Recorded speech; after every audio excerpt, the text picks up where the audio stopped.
আমার চ্যানেলের ভিডিওগুলোতে ভিউজ আসছে না, এর কারণ হলো অ্যালগরিদম আমার চ্যানেলটাকে কোনো প্রকার পাত্তাই দিচ্ছে না। নিজেদেরকে ছোট ক্রিয়েটররা এই কথাটাই সম্ভবত সবচেয়ে বেশি বলেন।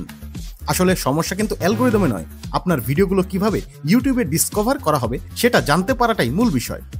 এখন একটা প্রশ্নের উত্তর দিন তো, যখন আপনি কোনো ইউটিউব ভিডিও দেখেন তখন কতবার এরকম কোনো রিকমেন্ডেড ভিডিও দেখেছেন যেটা কিনা ওই একই চ্যানেলের নয়?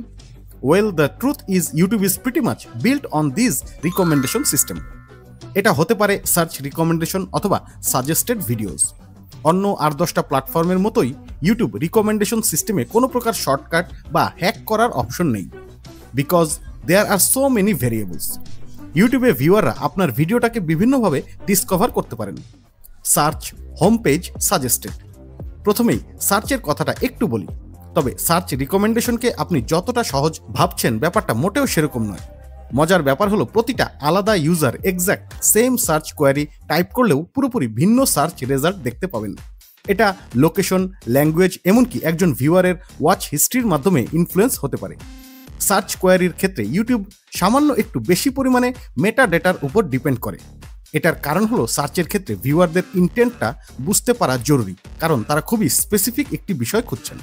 আর যখন আপনার ভিডিওটা কি সম্পর্কে সেটা ইউটিউব জেনে যায়, সে তখন অডিয়েন্সদের কাছে যারা সার্চ করছেন তাদের কাছে আপনার ভিডিওটা টেস্ট করা শুরু করবে, এবং তারপর YouTube click through rate, watch time, এনগেজমেন্টের মাধ্যমে ভিডিওটার পারফরমেন্স অ্যানালাইজ করবে। এখন এই অ্যানালাইজ করার সময় যদি ভিডিওটার পারফরমেন্স ভালো হওয়া শুরু করে, তাহলে ভিডিওটাকে ইউটিউব সার্চ র্যাঙ্কিংয়ে ধীরে ধীরে উপরের দিকে আনতে থাকবে, so that more people can discover it when they have that specific viewer intent. তাই বলা হয়ে থাকে নতুন ক্রিয়েটরদের সার্চ বেসড কন্টেন্টের উপর কিছুটা বেশি পরিমাণে ফোকাস করা উচিত। খুবই স্পেসিফিক অডিয়েন্সকে টার্গেট করার জন্য এটা আপনাকে হেল্প করবে। সার্চ টার্মের সাথে যদি আপনার ভিডিওটা মিলে যায়, তাহলে ইউটিউব আপনার জন্য এক্স্যাক্ট টার্গেট অডিয়েন্স আনা শুরু করবে।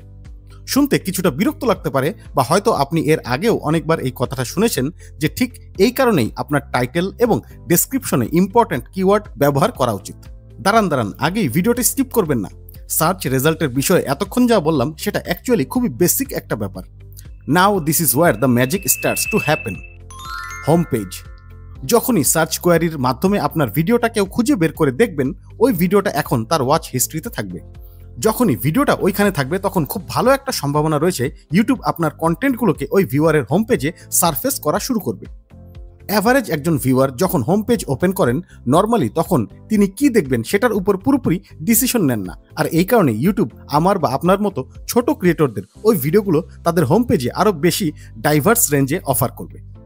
আর তাই আপনাকে এই ব্যাপারটা বুঝতে হবে, পার্সোনালাইজেশন। ইউটিউব কোনো একজন ভিউয়ারের হোম পেজে ওই ভিডিওগুলোই দেখায় যেটার ব্যাপারে ওই ভিউয়ারের ইন্টারেস্ট রয়েছে, আর এটা সে ঠিক করে ওই ভিউয়ারের ওয়াচ হিস্ট্রিতে কি কি ভিডিও রয়েছে তার উপর বেস করে।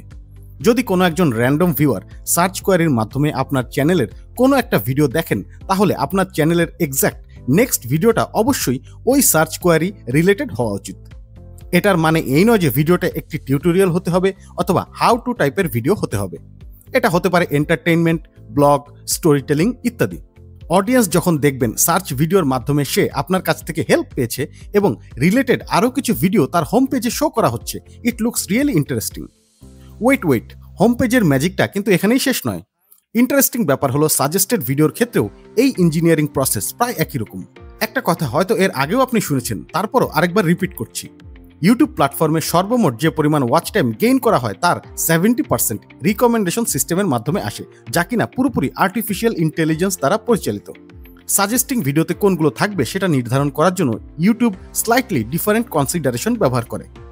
ভিডিওর পারফরমেন্স এবং ভিউয়ার পার্সোনালাইজেশনের সাথে সাথে ইউটিউব আরেকটা ব্যাপার খুব ভালো মতো গুরুত্ব দেয়, তা হলো অডিয়েন্সরা প্রায়ই কোন টপিকের ভিডিও দেখছেন সেটার উপর।